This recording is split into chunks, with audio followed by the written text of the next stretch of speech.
Quisiera pedirles, por favor, aquellos que puedan cambiar el feedback de la herramienta en la parte superior a la derecha, por favor, si pueden modificarlo un momento para indicar que están listos, cambiándolo simplemente al color amarillo, donde dice está listo, en la parte superior a la derecha de la herramienta, donde dice feedback, solo para estar seguros que pueden estar escuchando correctamente.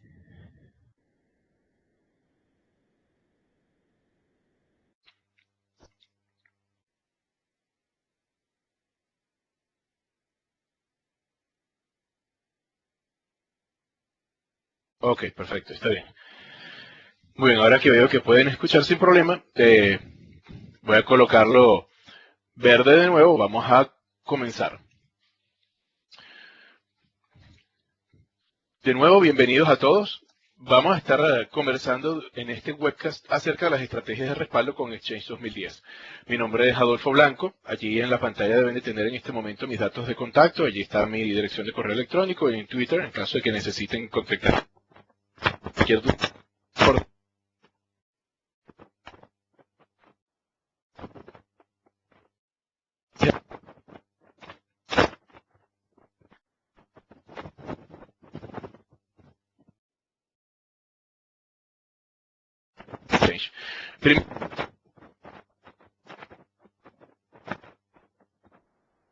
Por supuesto, principalmente evitar pérdidas en la información por fallas que ocurran en hardware o software, fallas que puedan ocurrir completamente en el centro de datos.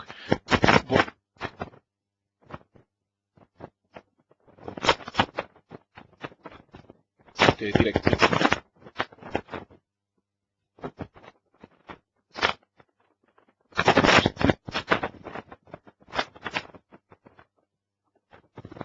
O de los administradores en general.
Comúnmente que teníamos para hacer respaldo era mediante replicación a través de sistemas de storage, que por supuesto son bastante costosas, y también respaldos tradicionales utilizando funciones comunes como por ejemplo librerías de tape libraries para hacer respaldo. Estos también son costosos y pueden ser difíciles de mantener en el tiempo, además de lo complejo de por supuesto mantener respaldos de esta naturaleza.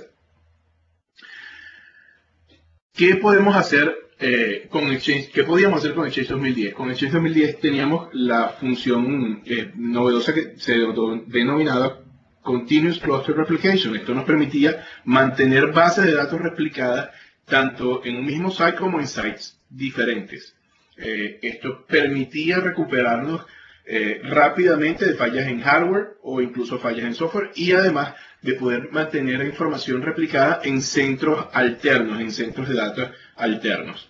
Esto venía, por supuesto, disponible con Exchange 2007. Sin embargo, para recuperar información de los escenarios que vemos abajo, errores normales administrativos, por ejemplo, buzones borrados por accidente o elementos que fueran borrados por los usuarios, o para retención a largo plazo de la información, pues teníamos que continuar dependiendo de los respaldos tradicionales. Respaldos en cinta, respaldos en disco. Con Exchange 2010 vamos a ver cómo tenemos nuevas funciones, características para poder recuperarnos, particularmente de los elementos que estamos mencionando en la parte de abajo: elementos borrados, errores administrativos, corrupción de buzones y retención a largo plazo. Estos son los elementos en los cuales nos vamos a enfocar en la presentación. ¿Qué tenemos con Exchange 2010? Primero, en Exchange 2010 continuamos teniendo buzones resistentes a fallas. ¿Cómo mantenemos eso? Igualmente, gracias a las funciones de replicación que ya venían en Exchange 2007 y que continuaron mejorándose en Exchange 2010, particularmente los DAG, los Database Availability Groups, han sido mejorados ampliamente en Exchange 2010 y van a ver que podemos replicar y mantener replicada la información de las bases de datos en múltiples servidores, hasta un máximo de 16 servidores podemos replicar las bases de datos. Y además podemos replicar esta misma información en múltiples sites, permitiéndonos, por supuesto, recuperar la información, ya sea una falla de un servidor, ya sea una falla de un software en un solo equipo, o incluso recuperarnos de fallas completas en un centro alterno. Para los elementos, sin embargo, en los que todavía dependíamos de respaldos tradicionales, ¿qué tenemos de nuevo en cada caso? Para el caso de los elementos borrados, tenemos una función que se llama recuperación de un solo elemento. Lo vamos a ver ahora un poco más adelante. Vamos a tocar cada uno de estos puntos. Luego tenemos otra función adicional también para recuperarnos de errores administrativos o incluso de un buzón que se pueda corromper dentro de una base de datos. Y esta función se denomina copia diferida, en el cual copiamos bases de datos de formas diferidas entre servidores y nos permite regresar a un momento particular en el pasado. También es posible mantener retención a largo plazo de la información, y esto lo podemos hacer utilizando la función del archive personal o del archivo personal dentro de la base de datos. Y en combinación con las políticas de retención disponibles en Exchange 2010, podemos crear una estrategia completa de retención a largo plazo de la información directamente en el servidor, sin depender de los archivos PST, que históricamente se han utilizado en muchos casos para esta función cuando no hay alternativas de software disponibles. Vamos a entrar entonces en cada uno de esos elementos para ver qué podemos hacer con Exchange 2010. Primero vamos a saltar el tema de los buzones resistentes, que tal vez muchos de ustedes ya lo conozcan. Viene de disponibilidad en Exchange 2007. Y el objetivo de esta función es, como vemos acá, minimizar el tiempo de caída y pérdida de data cuando ocurre una falla, utilizando una misma solución en todo Exchange. En Exchange 2007 teníamos el Standby Continuous Replication, teníamos el Cluster Continuous Replication, teníamos el Local Continuous Replication, teníamos múltiples funciones para poder recuperarnos de fallas en servidores o incluso en centros de datos. Esto, por supuesto, era bastante novedoso y no existía previamente en Exchange, pero también la disponibilidad de diferentes funciones podía ser un poco confuso qué elegir en cada caso. Con Exchange 2010, todas las funciones de alta disponibilidad se integran en una sola que se llama Database Availability Groups. Vamos a ver un poquito más adelante en la lámina siguiente cómo funciona, pero las características más importantes son: podemos tener hasta 16 servidores replicando la misma base de datos, y esta replicación puede hacerse tanto en centros alternos como en el mismo site. Hasta 16 copias de la base de datos. La copia es por base de datos, no por storage group como ocurría en versiones anteriores de Exchange. La copia es por base de datos. De hecho, los storage group ya dejan de existir. Como vemos, por lo tanto, no solo la copia es a nivel de base de datos, sino por tanto el failover también es a nivel de base de datos. En las versiones anteriores, en caso de que ocurriera una falla con una base de datos, había que mover todo el storage. No podíamos mover una base de datos particular, a menos de que tuviéramos cada uno independiente en su propio storage. Con Exchange 2010, cada base de datos es independiente, no existen los storage groups, por lo tanto, el elemento de trabajar y de recuperar en cada sistema es directamente la base de datos. Vamos a ver en este dibujo que tenemos aquí un ejemplo de cómo funciona. Tenemos un arreglo de servidores Client Access, que es el punto de conexión para los clientes. Los clientes se conectan directamente a través de los Client Access. Ya en Exchange 2010, como hemos visto en webcasts anteriores, no se conectan a los mailbox. Todas las conexiones RPC van directamente al servicio de RPC Client Access. Los mailboxes, o el rol de mailbox, es el que se encarga de administrar y mantener la base de datos. Así, en este caso tenemos 5 servidores. Cada uno de ellos tiene múltiples bases de datos y vemos que varias de estas están replicadas en diferentes servidores. En este caso vemos que la base de datos 1, por ejemplo, se encuentra en 3 servidores distintos. ¿Qué ocurre? Podemos asegurarnos de que múltiples bases de datos pueden estar disponibles en múltiples servidores. Y no necesariamente tiene que ser en absolutamente todos los servidores que tenemos, pero podemos hacer una combinación equilibrando la distribución de almacenamiento entre los diferentes servidores para, en caso de tener que mover la base de datos entre un servidor y otro, en las copias activas, pues la carga no sea excesiva en el servidor que recibe a los usuarios. El failover es a nivel de base de datos. Por lo tanto, en caso de una falla, solo una base de datos particular, que es la que falló, va a moverse. En el caso de una falla en un servidor completo, por supuesto, todas las bases de datos que éste tiene estarían haciendo failover hacia los demás servidores. Nosotros como administradores nos encargamos de decidir la prioridad en la cual cada base de datos va a activarse. Por ejemplo, podemos decidir que el nivel de prioridad 1 para la base de datos 1 es mantenerla en el servidor número 1. Pero si se cae, queremos que primero trate de levantarse en el servidor número 2. Y en caso de fallar también entonces irse al servidor número 4. El failover, por lo tanto, es manejado directamente por Exchange y desde la consola de Exchange. No es necesario utilizar la consola de clúster de Windows. Vamos a ver qué ocurriría en cada caso. Vamos a suponer que los clientes se están conectando. Como dijimos, todos se conectan al Client Access Service, específicamente el servicio de RPC, cuando estamos utilizando Outlook. Y el Client Access Service redirige a los usuarios al servidor que tiene su base de datos activa. En este caso, la base de datos número 1 está en el servidor número 1. Este señor está enviando un correo electrónico y va directamente a la base de datos número 1. ¿Qué pasa si esta base de datos tiene una falla? Primero vamos a ver que la base de datos va a mantener la información de ese correo replicada en las otras 2 bases de datos.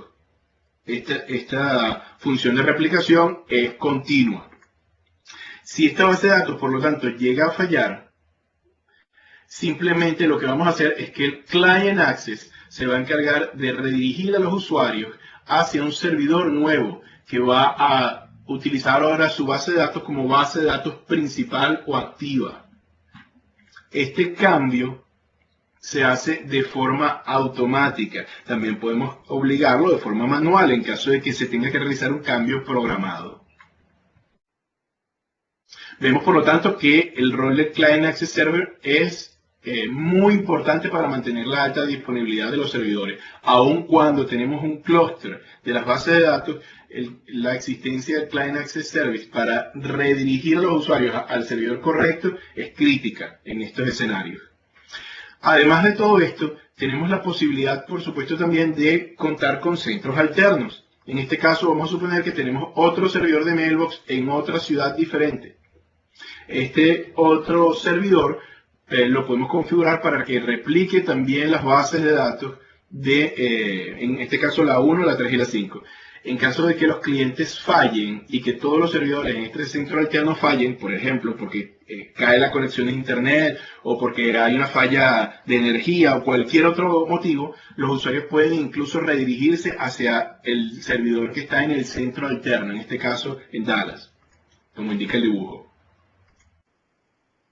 Todo esto, de nuevo, es importante tenerlo en cuenta porque es una función que ya existe desde Exchange 2007, pero que fue simplificada en su administración y mejorada en sus capacidades con Exchange 2010. Esto ya lo hemos visto en webcasts anteriores. ¿Cuáles son los beneficios de mantener los buzones en esta configuración? Primero, la recuperación es muy rápida y la pérdida de data es mínima en los casos en los que pudiera existir. En prácticamente todos los casos siempre la pérdida de información va a ser nula, siempre va a mantenerse toda la información, gracias a múltiples otras características de Exchange que hemos visto ya. Luego, el costo de mantener una solución de estas es mucho menor. Vimos que la replicación es directamente entre servidores, no necesitamos una SAN, no necesitamos un storage externo para poder hacer esta replicación. E incluso entre los centros alternos no necesitamos una tecnología compleja de administración de almacenamiento para poder mantener la alta disponibilidad del servicio. Por lo tanto, por supuesto, es mucho más fácil de planificar, el costo es mucho menor y la confiabilidad es mayor, pues la replicación es nativa directamente con el sistema, no la hace una herramienta externa. Así que Exchange se encarga primero de inspeccionar todos los logs y además nos permite corregir páginas que puedan haber fallado durante la copia entre los diferentes sistemas y recuperarnos de una página particular de una base de datos que pueda detectarse haya sido dañada. De nuevo, esto es muy interesante que lo tengan presente a la hora de hacer un diseño, una arquitectura de alta disponibilidad con Exchange.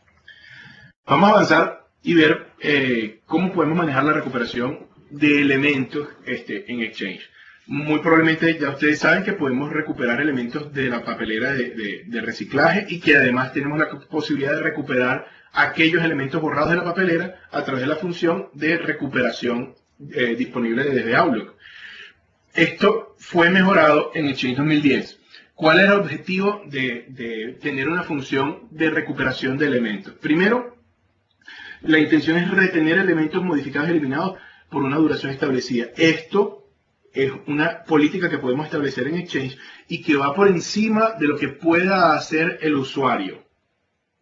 En Exchange versiones anteriores, el usuario podía llegar a borrar completamente una información del servidor, obligándonos a recuperar esta información desde un respaldo, algo que por supuesto ningún administrador quiere hacer.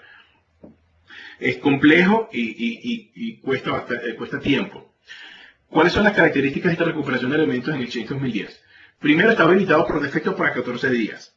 Podemos cambiar esta configuración por defecto utilizando un comando, como vemos allí, setMailbox, y podemos activar o desactivar esta función utilizando el parámetro de Single Item Recovery Enable. Esto lo podemos colocar true o false para definir si queremos habilitar o no esta función, pero por defecto está activada por 14 días. El tiempo de retención, sin embargo, lo podemos cambiar para un usuario o por una base de datos general. Como vemos, podemos cambiarlo con setMailbox o setMailbox Database para que tenga un tiempo preestablecido que puede ser diferente para buzones particulares o para toda una base de datos. Además de todo esto, el valor por defecto en las cuotas de la carpeta de elementos recuperables es también preestablecida y podemos variarla también en el tiempo. ¿Cuál es el valor por defecto? Primero tenemos una cuota de advertencia de 20 GB. Esto no es la papelera y tampoco es lo que conocemos como el dumpster en versiones anteriores. Vamos a verlo más adelante. Tenemos una cuota de 20 GB por defecto, en la cual luego de llenarse los elementos empiezan a borrarse según van llegando elementos nuevos. Y también tenemos una cuota fija de 30 GB por defecto, en los cuales si se llena, los usuarios no se les permite borrar absolutamente más nada hasta que esto aumente. Este escenario último se utiliza para, como mencionábamos antes, ciertos ambientes en los que es imprescindible mantener la información permanentemente, sin que nunca se pueda perder información ni se pueda borrar información, accidentalmente o no. ¿Cómo funciona? Para poder entender esto un poco. Vamos a ver, seguramente ya ustedes lo conocen de versiones anteriores, vamos a entender cómo se diferencia uno con otro. En Exchange 2003 y 2007 esto funciona exactamente igual. Tenemos un mensaje nuevo que llega, que es almacenado en el inbox o en cualquier otra carpeta del buzón. Ese mensaje, vamos a suponer que es borrado directamente por el usuario. Al ser borrado, el mensaje se coloca en la papelera de reciclaje. Luego de la papelera de reciclaje, dentro directamente del buzón, el usuario puede volver a eliminarlo, sacarlo de la papelera de reciclaje. Cuando el usuario saca este correo de la papelera de reciclaje o lo borra, este va a parar a lo que conocíamos en Exchange 2003 y en 2007 como el dumpster, una función interna de Exchange a la cual no vemos como si fuera una carpeta, es una función interna, pero desde donde podemos recuperar el mensaje, simplemente utilizando la función de recuperar mensajes en el menú de herramientas de Outlook. Sin embargo, los usuarios también pueden entrar a esta función y purgar los mensajes. Incluso un administrador también lo puede hacer.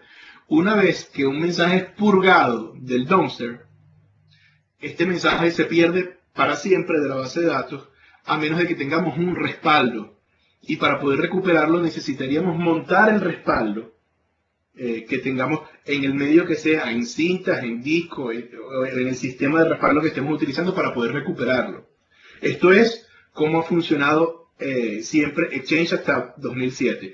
Como vemos, los niveles de protección son: un mensaje borrado va a la papelera, un mensaje borrado de la papelera va al dumpster y un mensaje purgado del dumpster se pierde.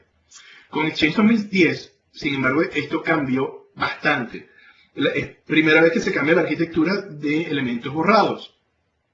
Con Exchange 2010 esto funciona de la siguiente manera. Cuando llega un mensaje igual a cualquier carpeta y este mensaje es borrado, se va igual a la carpeta de elementos eliminados. Luego, cuando este se borra de los elementos eliminados de la papelera de reciclaje, este va directo también al dumpster. Sin embargo, el dumpster en Exchange 2010 tiene múltiples carpetas internas que no vamos a ver, pues son funciones internas de Exchange. Es un folder que está en MAP, dentro de la arquitectura de MAP, en una carpeta que se llama non-IPM, a la cual Outlook no tiene acceso, pero es básicamente un folder más con múltiples otros folders, con 3 otros folders debajo que se llaman Deletions, Versions and Purge. Esos son los 3 folders que están en la nueva versión del dumpster. De nuevo repito, estos no los podemos ver desde Outlook, ¿okay? Pero existen dentro del buzón. Están directamente dentro de cada buzón. ¿Qué pasa cuando un mensaje es borrado de los elementos eliminados? Exactamente igual que antes, va directo a los elementos borrados. ¿Cuál es la diferencia?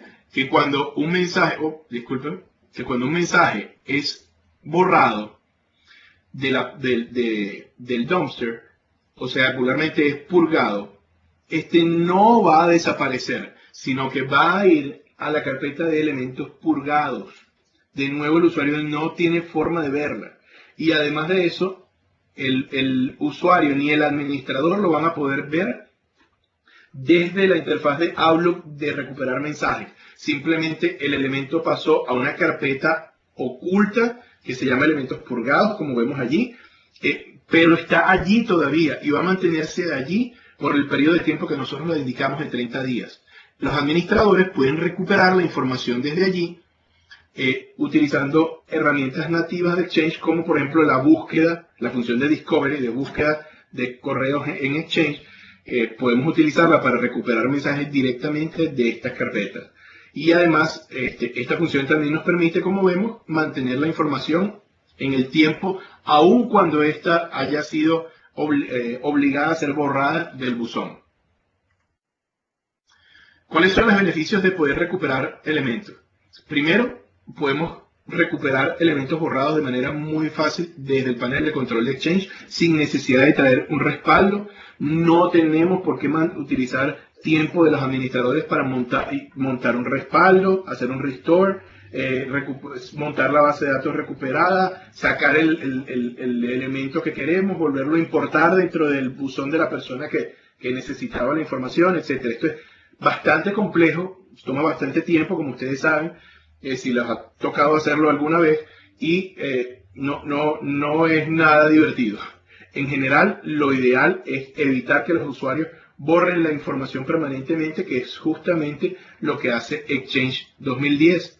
Esto, por supuesto, al final indica que apunta a que tengamos un costo menor en el mantenimiento de Exchange y menor tiempo de dedicación para poder recuperar información. Otra de las funciones que tenemos y que vamos a tocar es la copia diferida. Copia diferida es una función de los Database Availability Groups. Esta función de copia diferida nos permite tener bases de datos distribuidas en diferentes servidores que no aplican de inmediato los cambios, sino hasta cierta fecha particular y con cierto retraso. ¿Cuál es la ventaja de esto? La copia diferida nos permite agarrar una base de datos cualquiera y poderla regresar en el tiempo a un momento particular. Vamos a suponer que tenemos una base de datos que está replicándose a 5 servidores y queremos regresarla a cómo estaba hace 2 semanas. Esto lo podemos hacer agarrando una de las bases de datos que está en otro servidor y tomando su imagen en el tiempo de cómo estaba hace 2 semanas. Aquí vemos, por ejemplo, que la habilidad de diferir una copia es posible hasta por 14 días, justamente 2 semanas. La forma de configurar esto es utilizando el comando que vemos aquí, set mailbox database copy. Ahí le tenemos que indicar cuál es la base de datos y el servidor donde vamos a hacer esta copia rezagada o copia diferida, el tiempo que lo vamos a mantener y cuál es la preferencia de activación para esta base de datos copiada. Vamos a ver en un dibujo más adelante qué nos permite tener esta función. Vamos a ver este escenario que tenemos acá. Tenemos una base de datos que está copiada en 4 servidores. Sin embargo, el servidor número 4 tiene una copia diferida de la base de datos.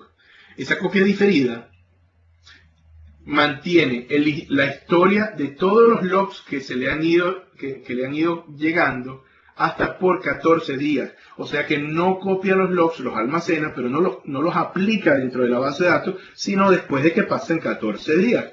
O sea que esto nos permitiría, en la práctica, regresar la base de datos incluso a su estado de 14 días en el tiempo.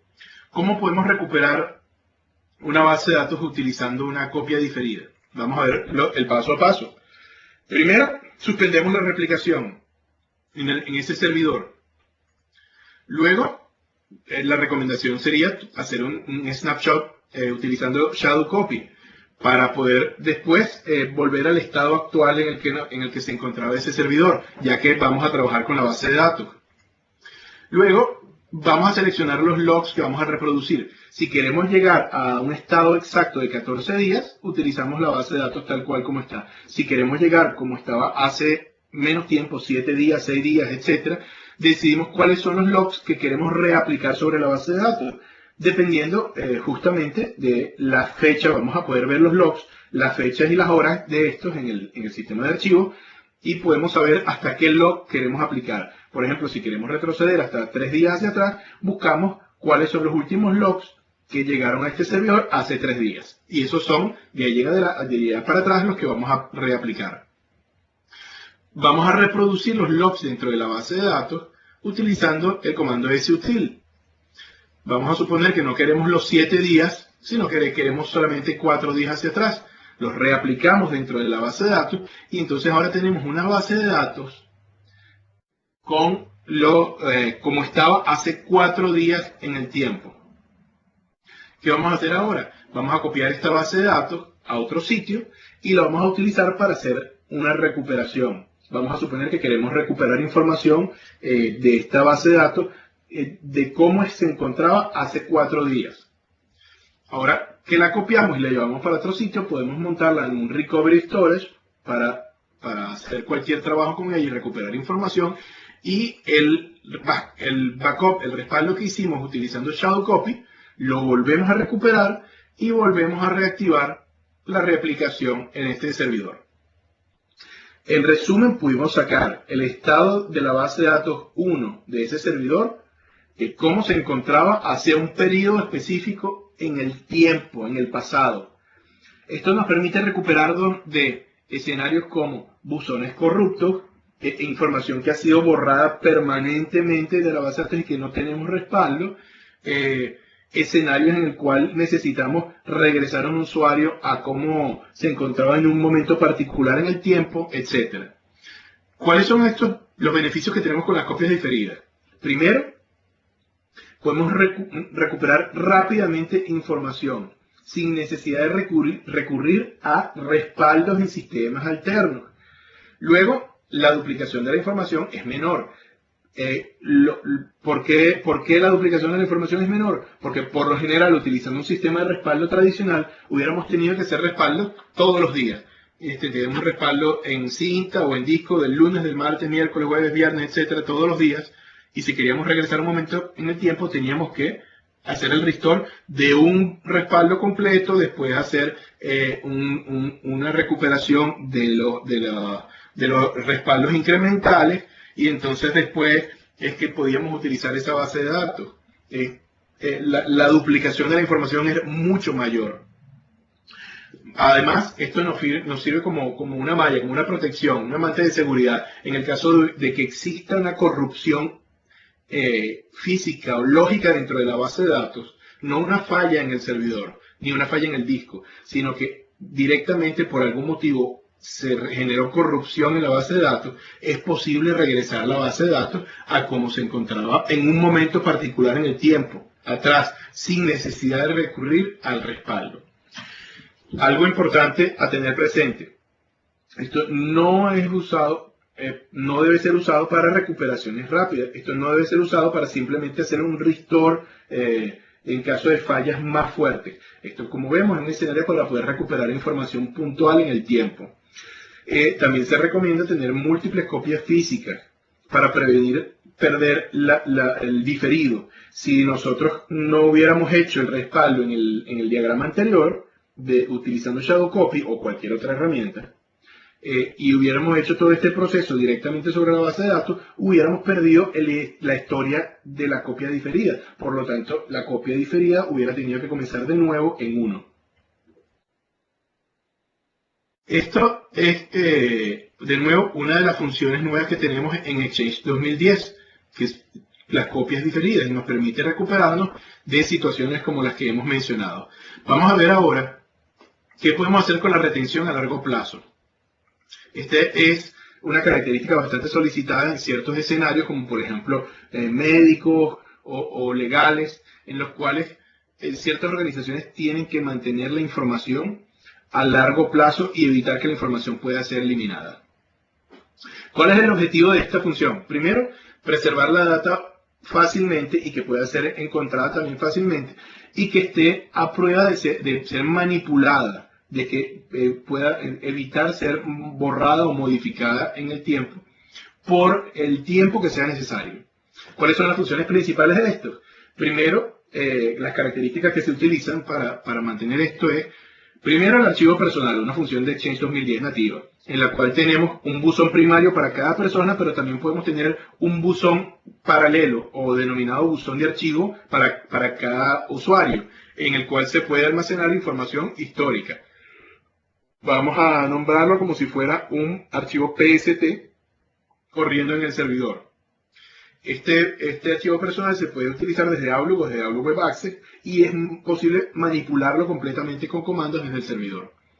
Luego podemos establecer políticas para mover o para borrar elementos que pueden establecerse directamente en Outlook o en el Outlook Web Access, y podemos aplicarlas por carpetas o por elementos para que automáticamente la información se mueva a el archivo o entre diferentes carpetas. Además, podemos establecer una política de retención. Una política de retención se aplica directamente en el servidor y podemos aplicarlo sobre uno o múltiples buzones. Y esto establece cuáles son las políticas de retención de información en ese buzón o en esa base de datos. Podemos establecer fechas particulares de retención para la información, en la cual la información va a ser borrada automáticamente o movida a los archivos de forma automática después de ocurrir cierto tiempo. Todo esto se engrana con la búsqueda multibuzón. Exchange 2010 tiene una función que nos permite buscar información, buscar correos o buscar elementos dentro de múltiples buzones en un servidor. Esto significa que a la hora de tener que buscar un correo, podemos buscarlo en todas las carpetas de todos los buzones dentro de un mismo servidor, evitando tener que pasar buzón por buzón o base de datos por base de datos tratando de encontrar información. Además, nos permite recuperar información que ha sido modificada o que ha sido borrada. Esta es una función que corre únicamente en el servidor. ¿Cómo funciona la estrategia del archivo personal? Vamos a suponer que tenemos un escenario aquí de una empresa que tiene está litigando con otra organización, está en una situación en la que tiene que mantener la información sin que ésta pueda ser alterada o modificada y que no pueda ser borrada. Y para hacer esto, entonces se activa la función de archivo dentro de Exchange. ¿Cómo se movería la información? Primero, un mensaje se enviaría directamente a un buzón, al inbox. El mensaje, igual que vemos antes, puede ser borrado directamente por el usuario, también puede ser eliminado o también puede ser purgado. Sin embargo, todo esto se va a mantener directamente en el buzón principal. Pero nosotros podemos también, mediante las políticas de retención, hacer que los mensajes sean movidos directamente por el usuario o por una política al buzón de archivo, donde pasaría exactamente lo mismo. Fíjense que aunque los elementos están siendo, o al parecer están siendo borrados, toda la información, como vimos en el caso anterior, está yendo directamente al dumpster nuevo. Los correos no están siendo borrados realmente, aun cuando parezca que lo son. Están almacenados dentro de las carpetas ocultas del dumpster.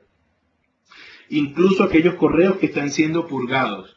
Y para este escenario, incluso se activa la función de versionamiento, en la cual correos que sean modificados, vamos a suponer que abrimos una nota en el calendario y modificamos su contenido y la volvemos a salvar, la versión previa del elemento antes de ser modificada va a ser guardada en la carpeta que se llama versiones. Si tenemos un correo y lo modificamos y lo volvemos a salvar, exactamente igual también va a ir a la carpeta de versiones. De esta manera podemos encontrar todas las versiones de un mismo elemento, aunque éste haya sido modificado. Esto es crítico para estos escenarios en los cuales tenemos que evitar que la información pueda ser modificada o que también tengamos que asegurarnos de que se mantiene por un periodo de tiempo. Recuérdense que también aplican las cuotas que vimos antes. ¿Cuáles son los beneficios de utilizar un archivo personal? Primero, disminuye los costos. No tenemos ya la necesidad de utilizar un sistema de archivado externo. Además, evitamos los problemas que todos sabemos que existen con el mantenimiento de los archivos PST. Ya no tenemos la misma situación de tener un PST local en las estaciones de trabajo, que pues es muy fácil que se pueda perder. Y también nos evitamos un problema muy común en el cual los PST son almacenados en servidores, donde es mucho más probable que por la latencia de la comunicación en la red, este pueda terminar siendo dañado o se pueda corromper su información. La otra ventaja importante es que el buzón de archivo tiene la misma garantía de protección contra caídas y pérdida de datos que los buzones primarios de los usuarios. Así como el buzón primario del usuario está protegido utilizando el Database Availability Groups y todas las funciones que hemos visto antes, los buzones secundarios o los buzones de archivo están protegidos exactamente igual. Vamos a ver algunos otros puntos más importantes con respecto a las funciones de respaldo con Exchange. Primero, yo creo que esto es muy importante. Tenemos que entender que la estrategia del Exchange 2010 está cambiando para permitirnos otras funciones completamente nuevas, pero que esto no va a cambiar la mentalidad de aquellos que ya estamos acostumbrados a un tipo de respaldo tradicional. Históricamente, pues todos hemos estado acostumbrados a hacer respaldos en cintas con cierta regularidad, un respaldo completo un día a la semana, respaldos incrementales o diferenciales por cada día, etcétera. Y es difícil cambiar la mentalidad a veces de los administradores para que entiendan que tienen otras opciones disponibles y que no dependen ya del respaldo tradicional. El respaldo tradicional en cinta o en disco es solo una opción más. El respaldo tradicional puede ser útil todavía, como vemos aquí, cuando necesitamos sacar un snapshot, por ejemplo, de los buzones en un momento en el tiempo, necesitamos hacer un respaldo y llevárnoslo y almacenarlo de cómo se encuentra la base de datos una vez al año y lo queremos mantener en un sitio seguro, en un depósito seguro. Bueno, el respaldo tradicional es perfecto para ese escenario. También nos permite también protegernos contra un solo centro de datos. Si solamente tenemos un solo centro de datos, podemos hacer este tipo de respaldo y llevarlo a otro lugar en caso de que este centro principal falle, pues tenemos cómo recuperarnos. Vamos a suponer que hay un desastre fuerte, pues un fuego o un daño grave, tenemos la información respaldada en otro lugar. También si queremos respaldar las carpetas públicas, el único método que tenemos para respaldar las carpetas públicas que están soportadas todavía en Exchange 2010 es mediante el respaldo tradicional. Pero de nuevo, el respaldo tradicional es solo una opción más. El respaldo y la recuperación de Shadow Copy está completamente soportado a nivel de base de datos. Podemos respaldar las copias activas de la base de datos o podemos respaldar también las copias pasivas. Y la recuperación, en caso de necesitar un restore, solamente se puede hacer sobre la copia activa. ¿Ok? Pero, de nuevo, un escenario muy común que probablemente se utilicen es, en lugar de hacer backup, o en lugar de hacer un respaldo sobre la copia activa de una base de datos, podemos hacer el backup de una copia pasiva, evitando generar la carga fuerte del respaldo sobre el servidor que tiene a los usuarios trabajando en ese momento. Esto sería algo muy común, por supuesto. Vamos a ver cuáles son las características de recuperación que tenemos con Exchange 2010. Primero, la base de datos de recuperación reemplaza al storage group de replicación en Exchange 2010. Para montar una base de datos de recuperación tenemos que ejecutar el comando que se ve allí, new mailbox database, con el parámetro de recovery. Y estaremos creando una base de datos de recuperación. Ya no tenemos el storage group de recuperación. Luego, para recuperar elementos directamente desde una base de datos que está montada como recuperación, tenemos que utilizar el comando restore mailbox. El restore mailbox nos permite recuperar información de un buzón que está montado en una base de datos de recuperación directamente sobre otro buzón que está en una base de datos activa. Vemos también que lo que podemos hacer es montar una base de datos de recuperación por servidor. No podemos montar múltiples bases de datos de recuperación por servidor. Una sola por servidor en cada momento. Aquellos de ustedes que conocen cómo es la recuperación en el escenario de Dial Tone, este está totalmente soportado por Exchange 2010. Y para ponerlo muy por encima, la recuperación mediante Dial Tone lo que permite es, vamos a suponer que se dañó una base de datos y tenemos que restaurarla. Esa base de datos resulta que tiene 300 gigabytes y va a tardar cierto tiempo en poderla recuperar de un respaldo que tenemos en cinta, por ejemplo. Va a tardar 6 horas en venir de cinta. Mientras tanto, nosotros podemos crear una base de datos blanca, vacía, y activar esta base de datos para los usuarios de forma que ellos pueden comenzar a enviar y recibir correos. Aun cuando no tienen sus correos originales, pues estos están en el restore, ellos pueden comenzar a enviar y recibir correos, aun cuando tienen el buzón vacío. Pero ya podemos darle servicio de email, ya pueden empezar a recibir y pueden empezar a enviar. En el momento en que terminamos de recuperar, de restaurar la base de datos, entonces podemos agarrar y hacer un merge, hacer una unión entre los correos que enviaron y recibieron los usuarios durante ese periodo de tiempo y toda la información que nos trajimos del restore. De esa forma, aun cuando un restore puede tardar varias horas, los usuarios pueden tener rápidamente servicio de correo activo si aún no tiene su información. Esto se conoce como Dial Tone. Les recomiendo que lean al respecto porque es interesante en caso de que todavía estén utilizando respaldos en cinta, que son los escenarios más comunes en los que se requeriría este tipo de recuperación.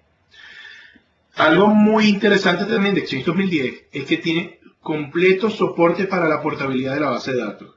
Esto significa que nosotros podemos agarrar una base de datos cualquiera y moverla a otro servidor sin necesidad de tener que hacer ninguna modificación sobre la base de datos. Nosotros podemos agarrar una base de datos cualquiera, tomando la base de datos, los logs e incluso el catálogo de los índices, y llevarlo a otro servidor y montarla sin que esto implique ningún tipo de problema. La base de datos puede portarse perfectamente entre servidores, algo que es imposible con Exchange 2003. ¿Okay? Y por supuesto para atrás. Otro punto importante es que el comando setMailbox es el comando que se puede utilizar mediante un parámetro de base de datos. Se puede utilizar para indicar la base de datos en la cual un buzón debe estar almacenándose. De esta forma nosotros podemos cambiar de inmediato la base de datos en la cual se está almacenando un buzón de un usuario. Esto no se utiliza para mover el buzón del usuario a otra base de datos. Se utiliza para actualizar el directorio activo y decirle al directorio activo dónde va a mantener el buzón de un usuario. De esta forma, en caso de que tengamos que entrar en escenarios como por ejemplo el de recuperación dial tone o que tengamos que hacer el escenario del merge de la base de datos, automáticamente podemos cambiar un usuario para que cree su buzón en otra base de datos diferente, sin que esto implique mover el buzón entre las bases de datos. El último escenario de recuperación de servidores es que el parámetro de setup recover server está completamente soportado. Nosotros podemos utilizar el setup de Exchange 2010 para agarrar un servidor que se ha dañado completamente. Vamos a suponer que un servidor tuvo un crash completo en disco o tuvo una falla en hardware y tuvimos que reemplazarlo. Podemos utilizar el setup recover server para que los archivos de instalación de Exchange se instalen en el servidor, pero toda la configuración de ese servidor se tome directamente de lo que está en el directorio activo. O sea que el servidor va a quedar exactamente en configuración como se encontraba el anterior, ya que la configuración se mantiene realmente en el directorio activo y esta no es sobrescrita cuando se utiliza el parámetro de recover server. Vamos a ver entre los últimos puntos que el plugin del Shadow Copy que se instala en Windows Server para la herramienta de backup está también completamente soportado. Esto se va a instalar en la herramienta del Windows Backup Service cuando instalen Exchange. Y como vemos tiene un funcionamiento equivalente a Exchange 2007 con Service Pack 2. No hay nada nuevo en esta herramienta desde Exchange 2007. Simplemente los respaldos se hacen a nivel de volumen, porque estamos utilizando Shadow Copy para el volumen, pero sin embargo, él va a permitirnos hacer troncado de los logs. Todos los logs que ya hayan sido aplicados a la base de datos van a ser borrados una vez que utilizamos esta herramienta. Además, esta herramienta ejecuta el sutil para estar seguro de la integridad del respaldo. Otro punto importante es que esta herramienta también nos permite recuperar Exchange directamente a nivel de aplicación, no de volumen. Para hacer esto tenemos que él va a desmontar la base de datos antes de recuperación, copia los archivos que corresponden a la base de datos en el sitio original y luego monta de nuevo la base de datos. Tenemos que utilizar un parámetro especial dentro de la base de datos que le permite recuperarla de un restore, por supuesto. De nuevo, esta función está totalmente soportada en Exchange 2010, este complemento, este plugin para la herramienta de backup. Si estamos utilizando Windows Server 2008 y R2, recuérdense que la herramienta de backup no se instala por defecto, hay que instalarla como una función dentro de Windows y el Exchange va a instalar el complemento para esta herramienta de forma que pueden utilizarla si no tienen otro sistema de respaldo y si además quieren continuar utilizando los respaldos tradicionales. Por último, hemos visto múltiples funciones de recuperación y de mantenimiento de respaldos con Exchange 2010. Hemos visto, por ejemplo, cómo podemos utilizar la característica de buzones resistentes, teniendo múltiples copias de la base de datos en múltiples servidores y valiéndonos de los Client Access Service para redireccionar a los usuarios. hemos visto cómo podemos recuperarnos los elementos borrados, utilizando la recuperación de un solo elemento, que es más allá del dumpster de las versiones anteriores de Exchange. Vemos también que podemos utilizar las copias diferidas para regresar a un momento particular en el tiempo hacia atrás de una base de datos y poder sacar o extraer información de ella. Y también hemos visto cómo podemos aplicar retención a largo plazo de la información, evitando que ésta pueda ser modificada, alterada o borrada, sin que quede registro de esto o sin que quede la información histórica dentro del buzón. Todo esto son opciones nuevas. Lo que tenemos ahora son múltiples opciones para que ustedes puedan reformular cómo manejan su estrategia de respaldo con Exchange 2010. Por favor, tomen en cuenta que mucho de esto que estamos hablando son funciones relativamente nuevas y que pueden cambiar potencialmente la estrategia de respaldo que ustedes lleven. Este respaldo tradicional, que de nuevo seguro estamos acostumbrados de hacer un respaldo todos los días y un respaldo full a la semana, y luego almacenarlo en cintas o copiarlo en disco y después pasarlo a cinta. Este respaldo tradicional lo podemos expandir en gran medida utilizando todas estas funciones que vemos aquí. Lo que tenemos son opciones. Plantéense reevaluar la estrategia de respaldo que tienen en sus sistemas de Exchange utilizando Exchange 2010, ya que tienen muchas opciones nuevas que seguro les van a permitir prácticamente disminuir y en algunos casos incluso eliminar por completo la necesidad de hacer respaldos continuos. En muchos casos incluso, repito, es posible eliminar el mantener respaldos continuos en el tiempo utilizando estas funciones. Esto ya es soportado por Microsoft con ciertos escenarios de replicación de la información. Entonces, de nuevo, por favor, tomen lo que conocen de respaldo con Exchange, reevalúenlo con estas nuevas funciones y reestablezcan un nuevo esquema de respaldo. Vamos a cerrar la presentación dejando un espacio para que puedan hacer sus preguntas, por favor.